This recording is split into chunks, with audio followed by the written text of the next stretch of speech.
All right, what's up, guys? It is UFC Fight Night Paris, and we're going to give our fight picks. I say we, Charlie's not here, but I'm going to give you his fight picks as well.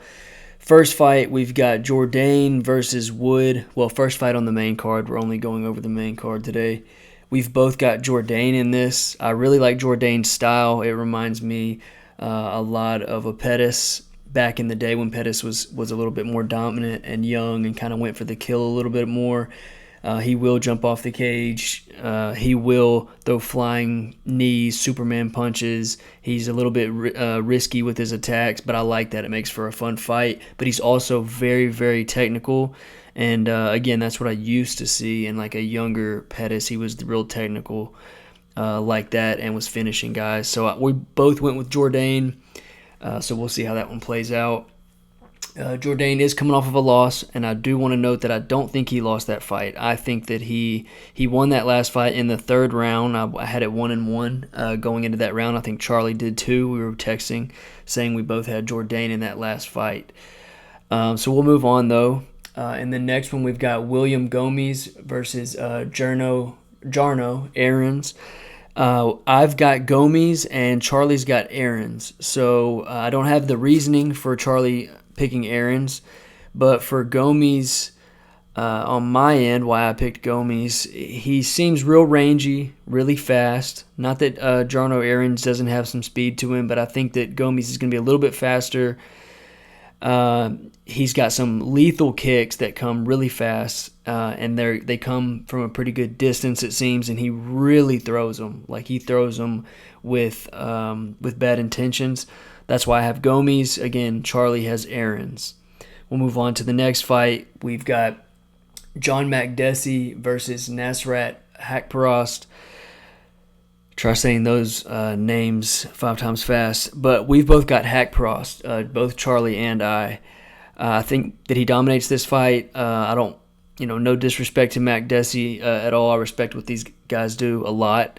But if I'm analyzing things and being honest, Makdessi's fights are typically pretty boring for me. They're almost always decisions, and I kind of check out sometimes watching his fights, and I enjoy watching Haqparast a little bit more, and I think he gets it done, and so does Charlie.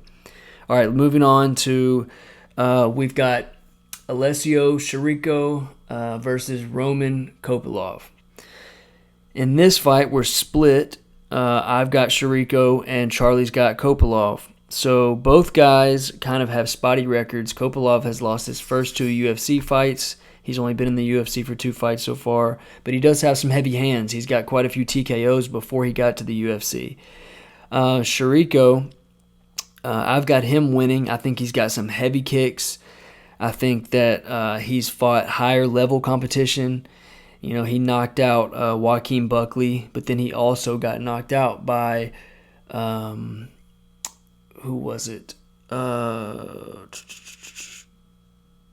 Razak. They both head kick knockouts, so he gave one and received one. But Chirico has faced higher competition in my eyes. That's why I have Chirico. Now, moving on to the big fights where people are going to know the names more. We've got Robert Whittaker versus Marvin Vittori. We both have Whittaker in this. This is a big fight for the division. Both guys have already lost to Israel Adesanya, but I think Whittaker gave Adesanya a tougher test, and I think that Whittaker is going to give Vittori a big test. I think Whittaker's a more skilled wrestler, but I think that he may run into some trouble with Vittori's size. I think Vittori's a pretty big dude for the division, and Whittaker's, he's solid, muscular, athletic, but he's shorter, and I think his frame's a little bit smaller. I think that's right. Him against Vittori, I think he's a little bit smaller. So, but we both have Whittaker. I think Whittaker gets it done. I think his wrestling's more skilled. Vittori's a great fighter, and you can never count him out. I would not be surprised if Vittori pulls this off. I do think that it's going to be a decision. I don't think that either one of these guys has the not that they don't have the ability, but they're probably not going to finish each other, not in my opinion. Okay, moving on to the main event of the night. We've got Ciryl Gane versus Tuivasa, another big fight for that division. We've got Cyril Gane at number 1, Tai Tuivasa at number 3. Cyril Gane is a heavy favorite. He's a negative 520 favorite, so if you're looking to win some money, you might go with the Tai Tuivasa. He does have one-punch knockout power. I mean, that's all it takes. I've got even written down here, only needs one. He can pretty much put out anybody in the division. We saw him do it to Derek Lewis, who is on a little bit of a skid, but it's still Derek Lewis. It's still the Black Beast. So Tuivasa can get it done, but Charlie and I both have Cyril Gane. We both think that he's just the more skilled striker. I don't see either one of these guys going to the ground in this fight. I could see a TKO happening on either end, but I think if Cyril Gane can skate to a pretty dominant points win, that's what he's going to do, and I don't think that Tuivasa is going to have the speed to get in on him like a Francis Ngannou had. That's it for us, guys. I'm Chrome. We're out.